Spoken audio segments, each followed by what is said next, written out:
I never knew what a real family was supposed to be like until I was 7 years old. My name's Rebecca, but everyone calls me Becky. I grew up thinking that all families were like mine, cold, distant, and devoid of affection. My dad, a successful dentist with his own practice, and my mom, who worked as his nurse, provided for me materially, but that was about it. From as far back as I can remember, hugs and kisses were foreign concepts in our house. My parents never showed any warmth towards me, and I just assumed that's how things were supposed to be. We lived in a nice house, had good food on the table, and I always had clean clothes to wear. But something was missing, and I couldn't put my finger on it. Our family didn't socialize much. We rarely had visitors, and I never went to other kids' houses. It was just us, in our own little bubble. Looking back, I realize how isolated we were, but at the time, it seemed normal. Everything changed when I made friends with a girl in my class, Sarah. One day, she invited me over to her house after school. I remember walking into her home and feeling like I'd stepped into another world. Sarah's mom greeted us at the door with a warm smile. "Hi, sweetie," she said, pulling Sarah into a tight hug. "And you must be Becky. It's so nice to meet you." Before I knew what was happening, she had wrapped her arms around me too. I froze, not knowing how to react. The hug was nice, warm, comforting. All these new sensations washed over me, and I felt my eyes start to water. As we sat in Sarah's living room doing our homework, I couldn't help but notice how different everything felt. Sarah's mom would pop in occasionally, asking if we needed anything, ruffling Sarah's hair, or giving her a quick peck on the cheek. Each time, I felt a pang in my chest. When it was time for me to go home, Sarah's mom offered to drive me. As we pulled up to my house, she turned to me with a kind smile. "It was lovely having you over, Becky. You're welcome anytime." Then, to my absolute shock, she leaned over and kissed me on the cheek. "Good night, sweetie." I stumbled out of the car, my mind reeling. As I walked into my house, I saw my parents sitting in the living room, engrossed in their own activities. My mom was reading a book, while my dad was looking over some papers. "I'm home," I said hesitantly. My mom barely glanced up. "Did you finish your homework at Sarah's?" "Yes," I replied, then gathered my courage. "Mom, Dad, why don't you ever kiss me goodnight?" The silence that followed was deafening. My mom finally looked up from her book, her expression a mix of confusion and irritation. "What are you talking about, Rebecca? We feed you, clothe you, and provide a roof over your head. That should be enough for you." I felt my heart sink. "But that's enough, Rebecca," my dad interjected, not looking up from his papers. "Go to your room and get ready for bed." That night, as I lay in bed, I realized for the first time that something was wrong in our family. The warmth I had felt in Sarah's home was completely absent in mine. And as I drifted off to sleep, I wondered why my parents couldn't love me the way Sarah's mom loved her. As I grew older, the stark difference between my family and others became increasingly apparent. By the time I hit my teenage years, I had a clearer understanding of what was wrong. My mother was the root of the problem. Mom had always been a cold woman, seemingly incapable of showing emotion towards anyone, let alone affection. It wasn't just me she treated this way. I noticed she was equally distant with Dad. It was as if she was made of ice, impenetrable and unyielding. I started noticing more and more how burdened they seemed by their parental duties. They'd attend parent-teacher meetings, sure, but their faces always held barely concealed irritation, as if they'd rather be anywhere else. When my 16th birthday rolled around, I had a foolish hope that things might change. Maybe they'd surprise me with a heartfelt gift or even just a warm hug. Instead, I got a cold dose of reality. "Rebecca," Mom said over breakfast, her tone as flat as ever. "Your father and I need to discuss something with you." Dad cleared his throat. "We wanted to make it clear that you shouldn't expect us to pay for your college education. We're not required to do so." The words hit me like a slap in the face. I stared at them, unable to speak. You're old enough now to start thinking about your future, Mom continued, not noticing or not caring about my shocked expression. If you want to go to college, you'll need to figure out how to pay for it yourself. I nodded numbly, pushing away from the table. Thanks for letting me know, I managed to say before retreating to my room. That day marked a turning point for me. I realized that if I wanted anything in life, I'd have to get it for myself. My parents weren't going to help me, they'd made that crystal clear. After graduating high school, I knew I needed to start earning more money. College seemed like a distant dream, but I was determined to make it happen someday. That's how I found myself working as a waitress at Joe's Diner, a small local restaurant just a few blocks from our house. Joe, the owner, was a middle-aged man with a perpetual 5 o'clock shadow and a belly that spoke of too many taste tests in the kitchen. When I applied for the job, he looked me up and down with a grin that made me slightly uncomfortable. Well, he said, stroking his chin. You'll definitely attract customers with those looks, sweetheart. You're hired. 3 months into my new job, my life took another dramatic turn. It was a Tuesday morning, and I was getting ready for my afternoon shift when my parents called me down for breakfast. This was unusual, we rarely ate together, let alone had conversations over meals. As I sat down, I noticed my parents exchanging glances. My mother, her face as impassive as ever, spoke first. Rebecca, your father and I have some news, she said, her voice devoid of any emotion. We've decided to sell the house and move to Europe. The sale will be finalized next month. I waited for them to continue, to tell me about their plans for me. But the silence stretched on. Finally, I couldn't take it anymore. So, what about me? I asked, my voice small. Am I coming with you? My parents exchanged another look, this one tinged with what seemed like annoyance. My father cleared his throat. Rebecca, you're an adult, he said, his tone matter of fact. It's time for you to find your own place to live. We've fulfilled our duty. You're of legal age now, which means you need to figure things out on your own. Anger and disbelief warred inside me. This is my home too, I shouted, standing up so quickly my chair toppled over. You can't just throw me out. My father actually laughed, a cold, humorless sound that sent chills down my spine. This house is my property, Becky. You have no claim to it. Tears stung my eyes as the full weight of their callousness hit me. Without another word, I ran upstairs and started throwing my belongings into a suitcase. As I was about to leave, my parents stopped me at the door. Show us what's in the suitcase, my mother demanded, her eyes narrowed with suspicion. I couldn't believe what I was hearing. Are you serious? You think I'm stealing from you? We just want to make sure you're not taking anything valuable, my father said, as if it was the most reasonable request in the world. That was the last straw. Years of pent-up anger and hurt came pouring out of me in a torrent of curse words and accusations. I screamed at them, calling them every nasty name I could think of, telling them they were the worst parents in the world. They didn't even flinch. When I ran out of steam, my mother simply opened the door and gestured for me to leave. With nowhere else to go, I headed to Joe's Diner for my shift, dragging my suitcase behind me. Joe looked up from behind the counter, his eyebrows shooting up when he saw my suitcase. Becky, what's going on? I tried to keep it together, I really did. But as soon as he asked, the dam broke. Tears started streaming down my face as I told him everything, how my parents were selling the house, moving to Europe, and had kicked me out without a care in the world. Joe listened, his face growing more concerned with each word. When I finished, he reached out and took my hand. Oh, sweetheart, that's terrible. Listen, I might be able to help you out. For a moment, hope fluttered in my chest. But then I saw the look in his eyes, and my stomach dropped. You could stay at my place, he continued, his thumb rubbing circles on the back of my hand. But you'd need to show me how grateful you are. I yanked my hand away, disgust replacing my sadness.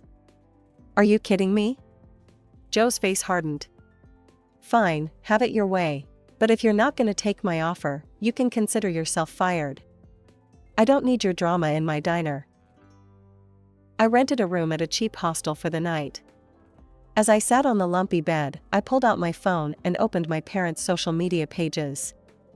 I'd never paid much attention to them before, but now I scrolled through their friends lists desperately, looking for any relatives who might be willing to help me. One by one, I reached out to them, explaining my situation. And one by one, they turned me down. Some were polite about it, others less so, but the result was the same: no one wanted to take me in. Just when I was about to give up hope, I got a message from someone I'd never met, my mother's aunt, Evelyn. She lived in another state but said she'd be willing to let me stay with her for a while. With no other options, I used the last of my money to buy a bus ticket to Aunt Evelyn's town. When I finally arrived, Aunt Evelyn was waiting for me at the bus station. She looked a lot like my mother, the same sharp features and steely eyes. "Rebecca," she said, nodding at me. "Welcome." As we drove to her house, Aunt Evelyn laid out the ground rules. "You can stay in the spare room. I expect you to keep it clean and help out around the house.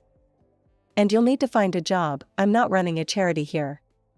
The next few weeks fell into a routine. I found a job at a local cafe, worked long hours, and spent my free time cleaning Aunt Evelyn's house and cooking meals. She was always polite but distant, watching me with a wariness I couldn't understand. One evening, as I was dusting the living room, my eyes fell on a framed photograph I hadn't noticed before. It showed a young man with a bright smile, his arm around a younger version of Aunt Evelyn. "Aunt Evelyn?" I called out. "Who's this in the photo?" I heard a sharp intake of breath behind me. When I turned around, I saw something I never expected: tears in Aunt Evelyn's eyes. That's my son," she said, her voice cracking. "He died in a car accident 10 years ago."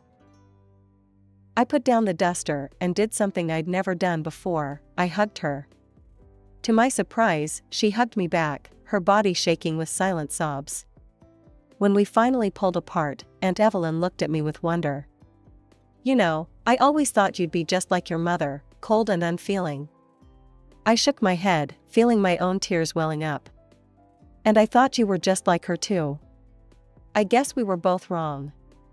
As the days passed, Aunt Evelyn and I grew closer. The warmth I'd always craved from my parents, I found in her. We'd spend evenings talking, sharing stories, and slowly healing the wounds of our pasts. For the first time in my life, I felt truly loved and accepted. One evening, about 2 months after I'd arrived, Aunt Evelyn sat me down with a serious look on her face. My heart skipped a beat, fearing the worst. Was she going to ask me to leave? "Rebecca," she began, her voice soft but firm. "I want to talk to you about something important. When my son died, I set aside money for his college education. It's been sitting in an account for years now, and, well, I've been thinking." She reached out and took my hand, squeezing it gently. "I want you to have it, for your education." I stared at her, unable to comprehend what I was hearing. "What? But that's your son's money. I can't." "You can, and you will," Aunt Evelyn said firmly. "My boy would have wanted it to be used for something good. And you, Rebecca, you deserve a chance at a better life." Without hesitation, I threw my arms around her, sobbing into her shoulder. "Thank you," I whispered. "Thank you so much." And just like that, my life changed again. I enrolled in the local college as a business major, determined to make Aunt Evelyn proud. We settled into a new routine: I'd go to classes during the day, work part-time at the cafe in the evenings, and spend my nights studying at the kitchen table while Aunt Evelyn knitted in her favorite armchair. For 2 years, life was good. Better than good, actually. It was everything I'd ever dreamed of. I had a loving family, I was getting an education, and I felt like I was finally on the path to a bright future. But life has a way of throwing curveballs when you least expect them. It was a crisp autumn afternoon when there was a knock at the door. I was home alone, working on a paper for my marketing class. Assuming it was a package delivery, I opened the door without a second thought. The woman standing on the porch made my blood run cold. Her hair was grayer, her face more lined, but there was no mistaking those cold, hard eyes. "Hello, Rebecca," my mother said, her voice as emotionless as ever. I gripped the doorframe, my knees suddenly weak. "Mom, what are you doing here?" She looked past me into the house, her lips pursed. "I need to speak with Evelyn. Is she home?" I shook my head, still in shock. "She's out running errands. She'll be back soon." My mother nodded curtly. "I'll wait, then." Before I could protest, she brushed past me into the house. I closed the door, my mind racing. What was she doing here? After 2 years of silence, why now? As we sat in uncomfortable silence in the living room, I took a good look at my mother. She wasn't the well-put-together woman I remembered. Her clothes were wrinkled, her hair unkempt. There was a desperation in her eyes that I'd never seen before. Finally, unable to bear the tension any longer, I broke the silence. "Why are you here, Mom?" She met my gaze, and for a moment, I thought I saw a flicker of emotion. But it was gone so quickly, I might have imagined it. "I need help," she said flatly. "Your father and I, we're no longer together. We moved to Italy, as planned. Your father, he met someone else. A younger woman. He left me for her." Before I could respond, we heard the front door open. Aunt Evelyn walked in, her arms full of grocery bags. When she saw my mother, she froze. "Helen," Aunt Evelyn said, her voice clipped. "What brings you here after all this time?" My mother straightened her posture, trying to regain some of her old authority. "Evelyn, I need your help. I've fallen on hard times." Aunt Evelyn's eyebrows shot up. "Oh? And what about your comfortable life in Italy?" "Things didn't work out as planned," my mother replied, her voice tight. "John left me for another woman. I have nowhere else to go. You're my only option, Evelyn." Aunt Evelyn let out a harsh laugh. "Oh, that's rich coming from you, Helen. Do you remember when I needed your help? When I lost my son and couldn't even afford a proper funeral? Where were you then?" I saw my mother flinch, but she quickly regained her composure. "That was different." Different?" Aunt Evelyn interrupted, her voice rising. "How was it different?" "Because it wasn't you who needed help." The tension in the room was unbearable. I felt like I should say something, do something, but I was frozen in place, watching this family drama unfold. My mother's eyes suddenly locked onto me. "Rebecca," she said, her voice taking on an edge of desperation. "You owe me. I'm your mother." I felt a surge of anger rise within me. "I owe you? You kicked me out without a second thought. You told me I was on my own. And now you have the nerve to say I owe you?" "I raised you," my mother began, but I cut her off. "You provided the bare minimum," I spat out. "Food, clothes, a roof over my head. But you never gave me what I really needed: love, support, affection. You were cold and distant my entire life, and when I needed you most, you threw me out like I was nothing." My mother's face paled. Tears were streaming down my face now, but I didn't care. "And now you come here, expecting help? Expecting me to forget everything you've done, or rather, everything you didn't do? Well, guess what, Mom? I'm doing just fine without you. I found someone who actually cares about me, who supports me, who loves me. I don't need you anymore." The room fell silent after my outburst. Aunt Evelyn stepped forward, placing a comforting hand on my shoulder. "I think it's time for you to leave, Helen," she said firmly. My mother looked between us, realization dawning on her face. Without another word, she stood up and walked to the door. As the door closed behind her, I felt a weight lift off my shoulders. I turned to Aunt Evelyn, who pulled me into a tight hug. "I'm so proud of you, sweetheart," she murmured, stroking my hair. "You stood up for yourself. You're stronger than you know." As I cried into her shoulder, I felt a mix of emotions: relief, sadness, anger, and strangely, a sense of freedom. For the first time in my life, I had confronted my mother and spoken my truth. It hurt, but it also felt like the beginning of healing. About a week after the incident, I was walking across campus when I overheard a group of my classmates whispering and glancing in my direction. As I got closer, I caught snippets of their conversation. "That's her, the one whose mother. Can you believe she'd abandon her own mom?" My stomach dropped. How did they know about what happened? I quickened my pace, my cheeks burning with embarrassment and anger. It didn't take long to figure out what was going on. My mother had taken up residence in a cheap motel on the outskirts of town and had started showing up at the college, telling anyone who would listen about how her ungrateful daughter had abandoned her in her time of need. For days, she sat on a bench near the main entrance, accosting students and staff alike with her tale of woe. My classmates began to whisper behind my back, some giving me looks of pity, others of judgment. I tried to ignore it, to focus on my studies, but it was hard. One afternoon, after a particularly grueling class where I could feel everyone's eyes on me, I broke down and told Aunt Evelyn everything. The next day, with Aunt Evelyn by my side for moral support, I approached a group of my classmates who were huddled near the campus coffee shop. I took a deep breath and spoke up. "Hey, guys. I need to talk to you about something. About my mother."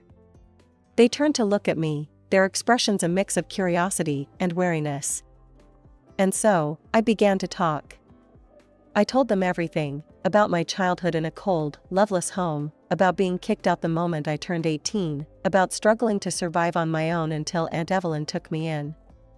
As I spoke, I saw their expressions change from skepticism to shock, and finally, to understanding. By the time I finished, there were tears in more than a few eyes. One of my classmates, Sarah, stepped forward and hugged me. "Becky, I'm so sorry. We had no idea. Your mom, she made it sound so different." Word spread quickly after that.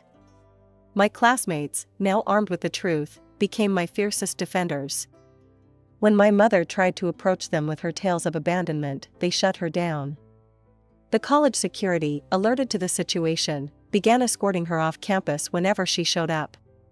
A week later, I heard through the grapevine that my mother had given up and left town.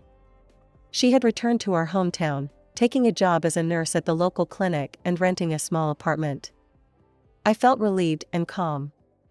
Life had settled into a comfortable rhythm. After the tumultuous events with my mother, I found my footing again and threw myself back into my studies with renewed determination. My grades improved, and I was on track to graduate with honors. One ordinary afternoon, as I was reviewing notes for an upcoming exam, my phone buzzed with a notification. A message from an unexpected sender, my father. My heart skipped a beat as I opened it, curiosity and apprehension mingling in my chest. The message read, "Rebecca, I hope this finds you well. I'm reaching out because I have a proposition for you. I've remarried in Italy and have a young son now. We could use some help with childcare. Would you consider coming to stay with us? You could be a nanny for your half-brother. I know you probably don't have many prospects there, so this could be a great opportunity for you." I stared at the screen, a mixture of disbelief and amusement washing over me. After years of silence, this was what he had to offer. A job as an unpaid nanny for a half-brother I'd never met? The audacity was almost comical. Without hesitation, I typed a single word in response, "No." Seconds later, my phone buzzed again. My father, clearly taken aback by my curt reply, began asking questions. Where was I living? How was I supporting myself? What was I doing with my life? A mischievous smile played on my lips as I scrolled through my photo gallery. I selected a picture of myself on campus, beaming in front of the business school building, and another of me laughing in Aunt Evelyn's cozy kitchen. I sent these images without comment. The response was immediate. Message after message flooded in, each more frantic than the last. How had I managed to go to college? Where was I getting the money? Whose house do I live in? I took a deep breath, savoring the moment. Then I typed out one final message, "That's none of your business." With a sense of finality, I blocked his number. Months passed, and before I knew it, graduation day arrived. As I stood in line, waiting to receive my diploma, my eyes scanned the audience. There, in the third row, sat Aunt Evelyn, her face glowing with pride. She clapped the loudest when my name was called, and I couldn't help but beam as I crossed the stage. Looking at Aunt Evelyn, I made a silent vow. I would build a life that would make her proud. I would take the love and support she had given me and pay it forward. I would show her, and the world, that family isn't just about blood, it's about choice, love, and commitment.